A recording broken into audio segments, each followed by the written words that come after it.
اعوذ باللہ من الشیطان الرجیم، بسم اللہ الرحمن الرحیم۔ کچھ قطعات پیش کر رہا ہوں، ملاحظہ فرمائیے گا کہ خدا نے جب آپ میرے دل میں نبی کی الفت میں پیار ڈالا تو میں نے ہر عصبیت کو جیسے خود اپنے ہاتھوں سے مار ڈالا۔ جب میں ان کی سیرت کے نقش دیکھے تو اپنی حالت کو میں نے دیکھا، جہاں تلک مجھ سے ہو سکا ہے یہ میں نے خود کو سنوار ڈالا۔ اور چار مصرے کے شعر جتنے بھی میری روح سے ہو کر گزرے، دل کی سچائی کو لفظوں میں سمو کر گزرے، راہ الفت میں کچھ ایسے بھی مناظر دیکھے، اپنی پلکوں کو ہم اشکوں سے بھگو کر گزرے۔ اور ایک چار مصرے اور دیکھیے کہ روشن ہے میرا ایک حوالہ میرے اندر، ہر سمت اندھیرا ہے اجالا میرے اندر، دنیا جو نہ مانے تو مجھے پرواہ نہیں کوئی، رہتا ہے مجھے ماننے والا میرے اندر۔ اور چار مصرے ملاحظہ کیجیے گا کہ کبھی آفتاب سخن رہے،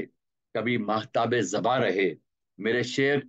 خلق میں عام ہیں، میری دسترس میں کہاں رہے، جو غزل لکھوں تو خیال میں اسے اس طرح سے سمیٹ لوں، میرا شعر فن کی بساط پر ہمہ وقت یوں ہی رواں رہے۔ اور دیکھے جبین وقت پہ ہم نے جو داغے جاں، روشن لہو سے کر لیے اپنے چراغ جاں، ڈوبے تو کوئی فکر کی موجوں میں ساتھ ساتھ، پائے تو کوئی ڈوب کے مجھ میں سراغ جاں۔ اور ہم سخن یوں تو جہاں میں کتنے بہتر اور ہیں، میں الگ ہوں عہد کے سارے سخنور اور ہیں، ان کی آنکھیں دیکھتی جو ہوں وہ ان کی بات ہے، میری آنکھیں کچھ الگ ہیں میرے منظر اور چار مصرے دیکھیے کہ روشن تیرا روپ ہے آخر تجھ سے کیوں نہ جلتا چاند،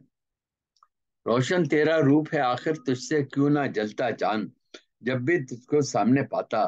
خود ہی اور مچلتا چاند، قوس و قزح کے رنگ تھے جتنے ہر ایک رنگ میں ہار گیا، آخر تیرے حسن کے آگے کتنے روپ بدلتا چاند۔